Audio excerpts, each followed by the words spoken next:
अस्सलामुअलैकुम दोस्तों, मैं हूं असलम आलम और आप देख रहे हैं गल्फ एक्सपर्ट। दोस्तों, अगर कल वाली वीडियो ने आप लोग नहीं देखा है तो ज़रूर देख लें। कल वाली वीडियो मैंने कतर में केफ़ाला चेंज करने के बारे में, जो इसका रूल है उसके बारे में डिटेल से बताया है। बहुत ही इन्फॉर्मेटिव वीडियो है, ज़रूर देख लें। आज की इस वीडियो में कतर के बारे में कुछ न्यू अपडेट शेयर करने वाला हूं, तो इस वीडियो को लास्ट तक ज़रूर देखें। आगे जो मैं एक अपडेट आप लोगों के साथ में शेयर करने वाला हूं वो बहुत ही ज़्यादा इम्पोर्टेंट होने वाला है। अगर लक ने साथ दिया तो अच्छा खासा पैसा कमा सकते हैं। तो चलिए आज की वीडियो हम शुरू करते हैं। लेबर मिनिस्ट्री में लेबर रिलेशन डिपार्टमेंट के डायरेक्टर अब्दुल्ला अल दौसरी ने कहा है कि जो कंपनी लेबर लॉ को फॉलो नहीं करती है उन कंपनियों को ब्लैक लिस्ट में डाल दिया जाता है। अल शर्क के साथ इंटरव्यू में उन्होंने मजीद कहा, जब उनसे पूछा गया कि लेबर कंप्लेन कब तक सॉल्व हो जाता है तो उनका जवाब था कि 7 दिनों के अंदर। मतलब ये मानकर चलते हैं कि 7 दिनों के अंदर में केस को सॉल्व कर लिया जाता है। दोस्तों, इस बारे में आप लोगों का एक्सपीरियंस क्या कहता है? अगर कभी आपके साथ भी इस तरह हुआ है तो कितने दिनों में आप लोगों के केस सॉल्व हुआ है, कमेंट बॉक्स में ज़रूर बताएं। ऐसा भी देखा गया है कि महीनों महीनों तक केस को सॉल्व नहीं किया जाता है। ऐसा उन लोगों के साथ में होता है जिनका मैटर लेबर कोर्ट से निकलकर दूसरे कोर्ट या लेबर डिस्प्यूट सेटलमेंट कमेटी में चला जाता है। दोस्तों, कतर में कंपनी वर्कर का जो नॉर्मल प्रोफेशन वाला एग्रीमेंट बनता है वो ऑनलाइन बनता है। अब जल्द ही हाउस वर्कर का एग्रीमेंट भी ऑनलाइन बनना शुरू हो जाएगा। आप में से कुछ भाइयों के लिए वर्ल्ड कप के दौरान अच्छा खासा पैसा कमाने का मौका आ रहा है।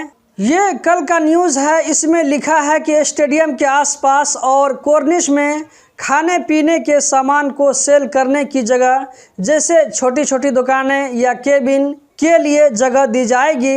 इस बात का ऐलान supreme committee for delivery and legacy ने किया है। अगर आप भी फूड सेक्टर में काम करते हैं और इसके लिए इंटरेस्टेड हैं तो स्क्रीन पर जो लिंक आपको नज़र आ रहा है उस लिंक के ज़रिए अपने कफील को लगवाकर एप्लीकेशन सबमिट करें। अगर अप्रूवल मिल जाता है तो वर्ल्ड कप के दौरान स्टेडियम के आसपास में या कॉर्निश में अपने खाने पीने के सामान को सेल कर सकते हैं।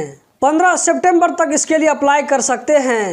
एयरपोर्ट पर कस्टम वालों ने तंबाकू की एक बड़ी क्वांटिटी को अपने कंट्रोल में ले लिया है, जिसका वजन 30 किलोग्राम बताया जा रहा है।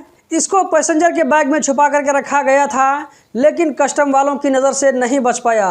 पास डिलीवरी कंपनी कतर में रोबोट के जरिए डिलीवरी देने का तजुर्बा कर रही है। इसकी सर्विस अभी मुशर्रफ में है। इसको यूज़ करने से फ़िज़ाई आलूदगी कम होती है, इन्वायरमेंट के लिए ज़्यादा नुकसानदेह नहीं है।